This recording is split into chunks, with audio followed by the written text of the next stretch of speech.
ابراہیم نے کہا کہ جب حسنین اتر کر آیا تو اس نے آتے ہی ساتھ گریبان سے افنان کو پکڑا۔ یہ اس حادثے سے پہلے والا واقعہ ہے، تقریباً 10 سے 12 منٹ پہلے کا یہ واقعہ ہے۔ اس نے افنان کو گریبان سے پکڑا اور اتنی بری طریقے سے پکڑا کہ اس کا جو چشمہ تھا وہ بھی زمین پر آ کے گر گیا۔ اس کے بعد اس نے اس کو دھکے بھی دیے اور ظاہر سی بات ہے تھپڑ بھی مارے ہوں گے۔ اسی اسنا میں مجھے ایسا لگ رہا ہے کہ ابراہیم بھی نیچے اترا۔ یہ تقریباً 2 سے 3 منٹ یہ معاملہ چلتا رہا۔ اتنی دوران جو یہ رفاقت صاحب ہیں پیچھے سے گاڑی لے کر آ گئے اور انہوں نے ان کا جھگڑا ختم کرایا اور ڈانٹ کے اپنے بیٹے کو گاڑی میں بٹھایا۔ اگر آپ کا بیٹا بھی اس طرح سے روڈ پر لڑ رہا ہوگا اور آپ کو سینیریو نہیں پتا ہوگا کہ یار وہ گاڑی میں بیٹھی لڑکیوں کو چھیڑ رہا تھا، تو ظاہر سی بات ہے آپ بھی کو اندازہ نہیں ہوگا کہ یار آپ نے کیا کرنا ہے۔ آپ نے اپنے بیٹے کو ہی ڈانٹنا ہوگا۔ اسی طریقے سے رفاقت صاحب نے اپنے بیٹے کو ڈانٹا۔ لیکن اب وہ ابراہیم بتا رہا ہے کہ اس واقعے کے بعد افنان جو ہے وہ بالکل آؤٹ آف کنٹرول ہو چکا تھا۔ ہم نے اچھا یہ گاڑی کے اندر اسموکنگ بھی کر رہا تھا، یہ بھی میں آپ کو ساری ڈیٹیل بتاتا ہوں۔ پھر ان کی جو آج ملاقات ہوئی ہے نا اپنے والد صاحب سے، مطلب افنان کی 10-12 دن کے بعد جو اپنے بیٹے سے ملاقات ہوئی۔ بسم اللہ الرحمن الرحیم، السلام علیکم، آپ سبھی کو خوش آمدید۔ میں ہوں سلمان مرزا اور آپ دیکھ رہے ہیں میرا یوٹیوب چینل اور Facebook page sum up with Salman Mirza. جناب کیسے ہیں آپ لوگ؟ میں امید کرتا ہوں آپ جہاں ہوں خیر و عافیت سے ہوں، صحت مند ہوں، تندرست ہوں، اور یہ ویڈیو دیکھنے کے لیے آپ سبھی نے وقت نکالا ہے۔ ویڈیو کے آغاز میں تہہ دل سے آپ سبھی کا میں شکریہ ادا کرتا ہوں۔ جناب ایک خبر نکل کر سامنے آئی ہے افنان کار حادثہ کیس کے حوالے سے۔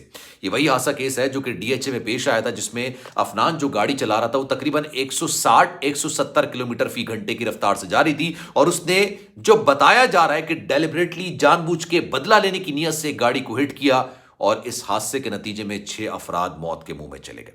6 افراد موقع پر ہی مر گئے، اور اس کے بعد جو ابھی خبر نکل کر سامنے آئی ہے کہ اس واقعے کے بعد، اس دن کے بعد سے تقریباً 10 دن ہو چکے ہیں اس واقعے کو، اس کے بعد سے آج افنان کی اپنے والد صاحب سے ملاقات ہوئی۔ یہ خبریں نکل کر آ رہی ہیں، لیکن ان خبروں میں ایک اور چیز بھی ہے کہ اس ملاقات کے اندر کیا باتیں ہوئیں، کیا راز و نیاز کی باتیں کی گئی، اور اس کے بعد افنان کافی حد تک ریلیکس ہو گیا، اس پر بھی بات کریں گے۔ اور ساتھ ساتھ جو یہ افنان کے دوستوں کو گرفتار کیا گیا ہے، یہ گرفتاری افنان کی گرفتاری سے زیادہ بڑی ثابت ہو رہی ہے، کیونکہ افنان نے تو اس طرح سے منہ نہیں کھولا جس طرح سے اس کے دوست اس وقت ساری باتیں بیان کر رہے ہیں کہ یہ حادثہ تو ہوا، حادثے کے وقت افنان ہی گاڑی چلا رہا تھا، اور گاڑی بھی تقریباً 160-170 کی سپیڈ پر چل رہی تھی۔ یہ 2 بڑے کیسز بن گئے افنان کے اوپر۔ پہلے ہی کہ بھائی افنان انڈر ایج ہو کے گاڑی چلا رہا تھا، اور دوسرا 170 کلومیٹر فی گھنٹے کی رفتار سے چلا رہا تھا، جس کی اجازت موٹر وے پر بھی نہیں ہے۔ موٹر وے پر بھی آپ اتنی سپیڈ پہ گاڑی نہیں چلا سکتے ہیں۔ لیکن اس کے ساتھ ساتھ ان کے دوستوں نے، یعنی افنان کے دوستوں نے، وہ دوست جن کے بارے میں کہا جاتا ہے کہ یار اگر آپ کے دوست اچھے ہوں، آپ کی صحبت اچھی ہو تو آپ اچھے انسان بن جاتے ہیں، اور اگر آپ کی صحبت بری ہو، اگر آپ کے دوست ہی برے ہوں، تو یقین جانیے آپ جرائم پیشہ انسان بن جاتے ہیں۔ انہی دوستوں نے اپنی جان بچانے کے لیے افنان پر کس کس طرح کے الزامات لگانے شروع کر دیے ہیں، آج کی ویڈیو میں ساری ڈیٹیل میں آپ کو بتاؤں گا۔ لیکن آگے بڑھنے سے پہلے آپ سے گزارش کروں گا، اگر آپ نے چینل سبسکرائب نہیں کیا سلمان مرزا آفیشیل، میرے یوٹیوب چینل کو سبسکرائب ضرور کریں، بیل آئیکن ضرور دبائیں۔ کوئی بات اگر آپ کہنا چاہتے ہیں تو جناب انسٹاگرام پر آپ مجھ سے رابطہ کر سکتے ہیں، salman.mrz کے نام سے یہ میرا انسٹاگرام اکاؤنٹ ہے، چاہیں تو فالو کر لیں۔ جو آپ میسج کریں گے میری کوشش ہوگی کہ میں اپنے ہر سبسکرائبر سے، فالوور سے، جو مجھے ٹک ٹاک پر دیکھتا ہے، فیس بک پر دیکھتا ہے، انسٹاگرام پر دیکھتا ہے، یا پھر یوٹیوب پر دیکھتا ہے، جو بھی میسج کرتا ہے، جو بھی ان کے سوالات ہوتے ہیں، میں ان کے جوابات ضرور دیتا ہوں، کیونکہ آپ میرے فیملی ممبرس کی طرح ہی ہیں، اور جو مہذب انداز سے بات کرتا ہے میں اس کو یقین جانیے رپلائی ضرور کرتا ہوں۔ خیر جناب آگے بڑھتے ہیں۔ افنان یہ جو حادثہ کیس ہے، اس کے اندر ایک بڑی خبر یہ نکل کر سامنے آئی کہ سب سے پہلے میں نے آپ کو بتایا تھا کہ اس کے دوست کو گرفتار کیا۔ یہ دوست ہے جناب ابراہیم، جو اس کی فرنٹ سیٹ پر بیٹھا تھا، اور اس حادثے کے نتیجے میں اس کو بھی چوٹیں آئی تھی، اس کے ہاتھ میں کافی زیادہ چوٹیں لگی تھی، اور جو تصویر آپ نے تھمبنیل میں دیکھی ہوگی اس میں باقاعدہ طور پر اس کے بینڈیج بندھی ہوئی ہے۔ پیچھے 2 دوست بیٹھے ہوئے تھے، 2 دوست، ان میں سے ایک کا نام سعد ہے اور دوسرے کا نام جناب علی ہے۔ ان تینوں نے افنان کے بارے میں جو بیانات دیے نا، وہ بیانات یقین جانیے کافی زیادہ افنان کے لیے مشکلات کا سبب بن سکتے ہیں۔ انہوں نے شاید اپنی جان چھڑانے کے لیے سارا کیس افنان پر ڈال دیا۔ بیسیکلی گاڑی تو افنان ہی چلا رہا تھا، ڈرائیونگ سیٹ پہ تو افنان ہی بیٹھا تھا۔ اب انہوں نے اس بات کی تصدیق کی ہے کہ جناب اس حادثے سے پہلے، یہ جو حادثہ ہوا ہے اس سے پہلے ایک جھگڑا ہوا، اس جھگڑے کے اندر دھکم پیل بھی ہوئی، دھکا بھی دیا گیا، گریبان بھی پکڑا گیا، سخت جملوں کا تبادلہ بھی کیا گیا، یہاں تک گالیاں تک دی گئی۔ اب یہ واقعہ روڈ ریج کا، یعنی روڈ پر ہونے والے جو گاڑی کے جھگڑے ہوتے ہیں نا، گاڑیوں کے وجہ سے، بائکوں کی وجہ سے جو جھگڑے ہوتے ہیں ان کو روڈ ریج کہا جاتا ہے۔ اب یہ روڈ پر ہونے والے جھگڑے میں معاملات اتنے سنگین ہو گئے تھے کہ جب یہ حسنین گاڑی سے اتر کر آیا، کیونکہ حسنین کی گاڑی میں دو خواتین بیٹھی ہوئی تھیں، وہ خواتین کسی شادی کی تقریب سے آ رہی تھیں، تیار ہوئی ہوئی تھیں، اچھی لگ رہی تھی، خوبصورت لگ رہی تھی. میری دل سے دعا ہوتی ہے کہ اللہ ہر ایک کی جو گھر کی عزت ہے ان کو محفوظ رکھے، ان کی حفاظت کرے، بہنوں بچیوں کے اچھے نصیب کرے، کیونکہ یہ بڑے حساس قسم کے معاملات ہوتے ہیں.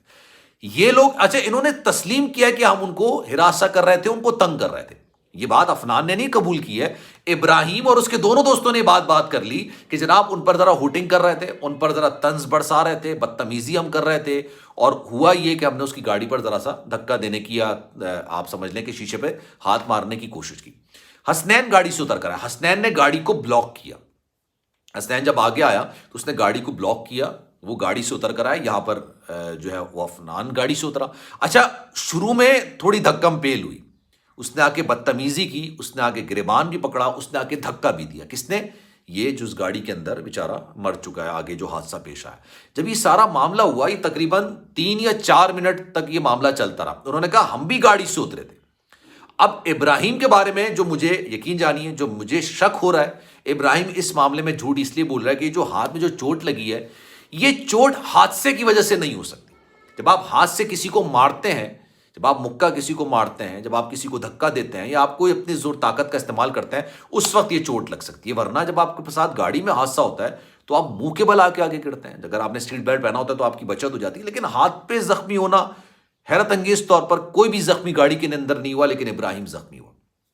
انہوں نے یہ بات بولی کہ جناب یہ جھگڑا ہوا، اور یہ جھگڑا صرف افنان نے کیا، ہم نے نہیں کیا. ابراہیم یہ کہہ رہا ہے کہ ہم نے نہیں کیا، حالانکہ لگ ایسا رہا ہے کہ اس کے ہاتھ پہ جو چوٹ لگی ہے نا، وہ چوٹ دھکے اور ہاتھ تپائی یا اس وجہ سے لگی ہے. یہ چوٹ ایسی نہیں ہے جس کی وجہ سے ٹانکے آئیں یا کٹ لگنے سے ہو جائے یا گاڑی میں کسی حادثے سے ہو جائے. اس طرح کی چوٹ نہیں لگ رہی. اس کے بعد افنان کافی زیادہ غصے میں تھا، طیش میں آیا ہوا تھا. اصل جو لفظ استعمال کیا گیا وہ طیش میں آنا تھا، جذباتی ہو گیا تھا. اور اس کے بعد ہمیں نہیں پتا تھا کہ افنان اتنا سنگین قدم اٹھا لے گا. یہ تینوں دوستوں نے بیانات دیے.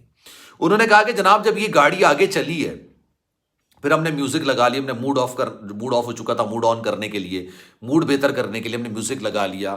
اور میں آپ کو بڑی دلچسپ بات بتاؤں، یہ گاڑی کے اندر اسموکنگ بھی کر رہے تھے، گاڑی کے اندر اسموکنگ بھی باقاعدہ کر رہے تھے. جب یہ سامنے والے روڈ پر آئے ہیں اور وہاں سے جب یہ نکل کر آئے تو اس وقت گاڑی کی سپیڈ اتنی زیادہ تیز ہو گئی تھی کہ ہم نے اس کو بولا کہ یار تھوڑا کنٹرول کرو گاڑی پہ.